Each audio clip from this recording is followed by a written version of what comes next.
Saya bilang, maaf Bang Ran Putih, Anda keliru, karena bagi Pak Jokowi itu justru bukan adanya Anies yang diperlukan, kalau bisa nggak ada dulu, karena adanya Anies itu bisa seperti Pilgub Jakarta, dari strat nomor 3 masuk final nomor 2, ujungnya nomor 1. Jadi yang lebih aman itu dari awal nggak ada.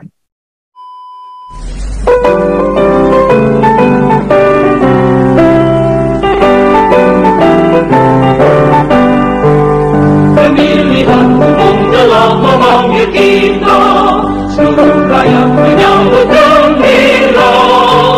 Hak demokrasi Pancasila, nikmat Indonesia merdeka. Pilihlah pemilu yang dapat dipercaya, pengembangan yang setia. Di bawah Undang-Undang Dasar 45, kita menuju ke pemilihan umum.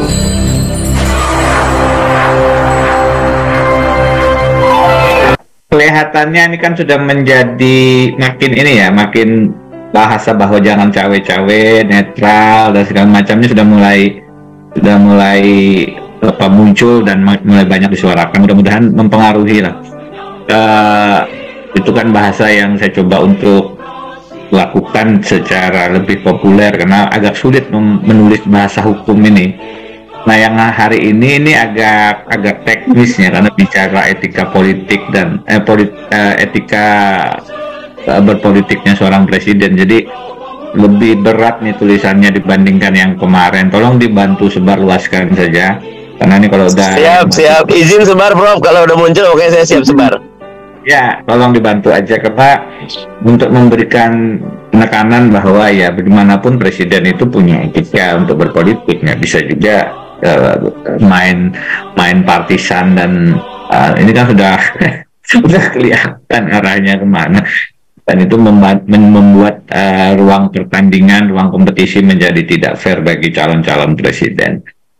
Yang agak saya beri titik tekan tadi di situ, sebagaimana tadi sudah saya sampaikan, Pak Presiden, Bapak itu tidak netralnya nanti setelah penetapan KPU. Sejak kemarin ada tahapan pemilu di Juni 2022, mestinya sudah mulai tahapan sudah harus netral. Itu bukan berarti nanti penetapan KPU baru netral. Iya kalau ada Anies, kalau udah nggak ada baru netral kan jadi nggak lucu. Tapi mudah-mudahan bagaimana tadi sudah teman-teman saling mendoakan, makarnya manusia ini insya Allah dikalahkan oleh makarnya yang maha punya makar lah. Bismillah, mudah-mudahan itu yang terjadi. Bismillah. Saya itu sejak mahasiswa, jadi 2000 saya masuk mahasiswa itu 91, 2 tahun di atas saya 89 itu Mas Anies. Fakultas Ekonomi, 2 tahun di atas Mas Anies itu Mas Ganjar, senior saya di Fakultas Hukum. Jadi saya kenal dua-duanya lah. Dan sejak mahasiswa, pertama sejak Anies Baswedan menjadi ketua senat mahasiswa universitas pada level Universitas Gadjah Mada, dan Mas Ganjar itu menjadi ketua mahasiswa pencinta alam. Ini satu geng dengan cita alamnya Jokowi ini, sama-sama Mapala ini. Tapi dia memang mahasiswa pencinta alam Fakultas Hukum, namanya Majestic 55. Sejak mahasiswa saya memanggil Mas Anies itu Mr. President. Sejak mahasiswa.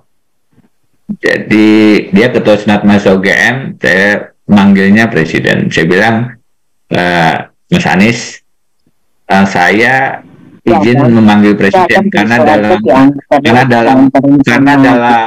bayangan saya Anda itu dalam bayangan saya Anda itu nanti menjadi Presiden Republik Indonesia. Itu tahun 93, 30 tahun yang lalu saya udah nyebut dia presiden. jadi kalau sekarang ketemu dan mendukung Anies itu sebenarnya sudah tertanam sejak lama, jadi tidak baru saja. Ini resiko juga karena biasanya saya tidak mau memunculkannya ke publik ya, karena menjaga saya masih dianggap sebagai pengamat begitu. Jadi ada blessing juga kemarin pada saat Pak Mahfud membocorkan pilihan saya kepada Anies Baswedan. Jadi akhirnya terbuka kepada publik. Ya sudah, dan tulisan-tulisan saya sekarang dianggap partisan, tidak apa-apa. Nanti kita buktikan apakah, saya sih berharap tulisan saya tidak terbukti ya, karena kalau terbukti, salah satu kemungkinannya Anies nggak jadi tidak jadi calon presiden. Jadi saya mengharapkan justru apa yang saya prediksi dalam tulisan itu tidak terjadi, meskipun satu-satu sudah mulai muncul nih. Dan saya khawatir terjadi, mudah-mudahan PK-nya tidak mengganggu PK Muldoko. Jadi kita mesti lakukan langkah-langkah ini juga nih.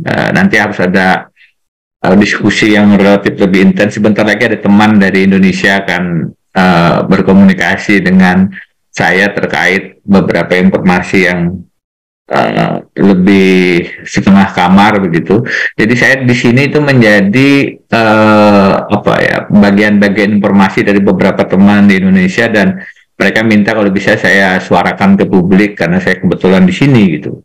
Dan ya bolehlah kalau memang saya hitung-hitung itu ada manfaatnya bagi kepentingan umat publik, ya saya akan tulis.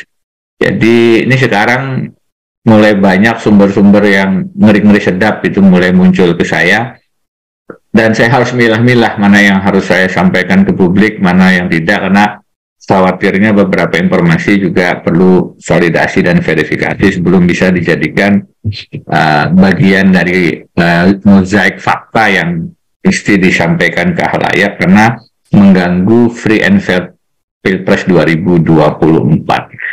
Bapak-bapak, ibu-ibu, saya sepakat apa yang disampaikan Mang Mardhani, jangan menunggu cawapres, apalagi itu baru akan Juli, ini baru Mei, masih ada 2 bulan, terlalu lama.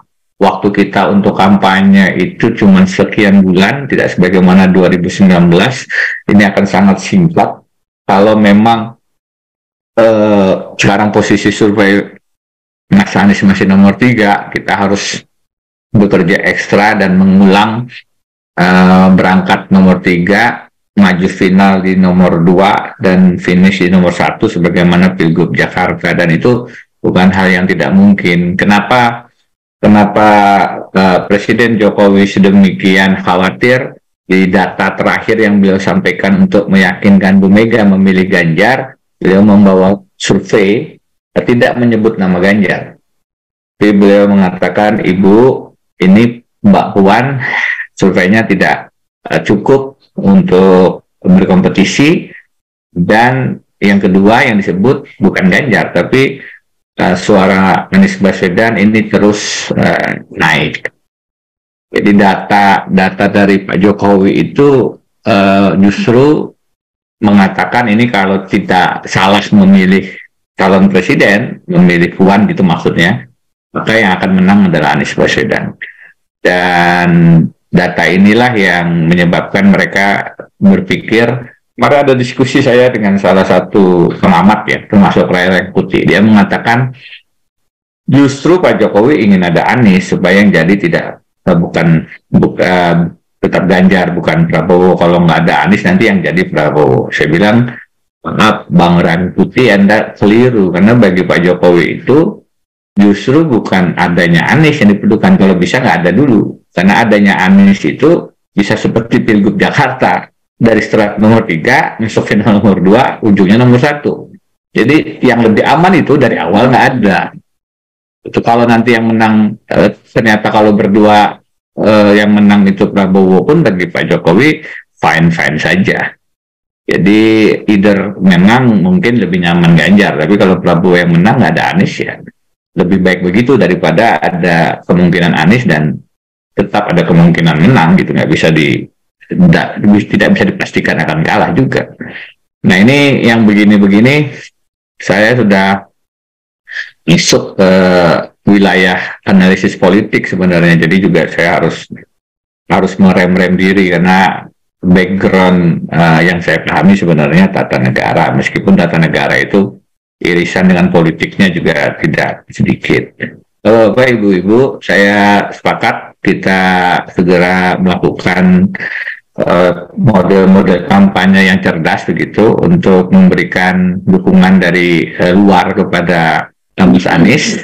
dan menunjukkan bahwa ini adalah yang punya kapasitas, sehingga yang terjadi adalah intelektualisasi bukan festivalisasi ataupun sensasionalisasi tadi istilah Gita Wirjawan. Meskipun di sisi lain juga kita harus juga mengimbangi cara-cara kampanye model Ganjar yang tidak harus memakai kopi terbalik ya, tidak harus memakai gaya-gaya yang seperti itu. Mas Anies punya gayanya sendiri. Besok saya dengar akan menyampaikan pidato yang relatif resmi gitu di tenis indoor Jakarta, saya dengar. Itu menguatkan bagaimana kita mendorong intelektualisasi. Tapi saya bukan ahli kampanye nih, Mas Mardhani, Bang Mardhani. Saya punya juga concern bagaimana nanti model-model kampanye Mas Anies juga bisa tidak harus seperti modelnya Ganjar tadi balik-balik topi begitu, tapi juga cair gitu ya. Karena pemilih kita ini kalau dipetakan saya khawatir memang lebih banyak yang informal begitu, yang lebih senang sensasionalisasi dan festivalisasi tadi yang mudah dikelabui dengan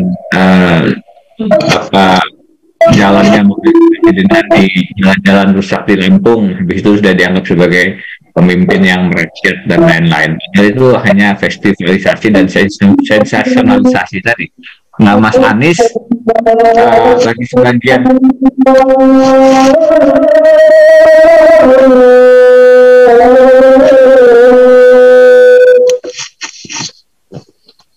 di tempat Bang Mardhani lagi azan dia. Ya, saya lanjutkan. Jadi bagi teman-teman yang baru kenal Mas Anies, kemarin waktu ke Melbourne misalnya, ada feedback yang mengatakan orangnya terlalu serius ya gitu. Lebih enak kalau ngelihat gaya bicaranya Ganjar misalnya. Memang itu menurut saya ada benarnya juga. Jadi saya kenal Ganjar sejak kuliah, orangnya memang enak kalau ngobrol gitu. Orangnya memang supel. Dan itu charming lah kalau untuk satu pemilihan langsung semacam pilpres begini. Nah itu tampilan-tampilan semacam ini saya nggak tahu, itu bukan bidang saya, tapi saya ingin sampaikan lah. Mudah-mudahan ada ahli kampanye nanti yang bisa membantu Mas Anies untuk bisa muncul dukungan-dukungan luar negeri, dukungan-dukungan yang sifatnya intelektualisasi, tapi tidak kemudian juga memiskinkan model kampanye yang lebih populer. Dari saya itu teman-teman, bapak-bapak, mudah-mudahan sebentar lagi saya bisa share tulisan saya untuk yang terkait dengan etika politik dan netralitas presiden. Terima kasih banyak.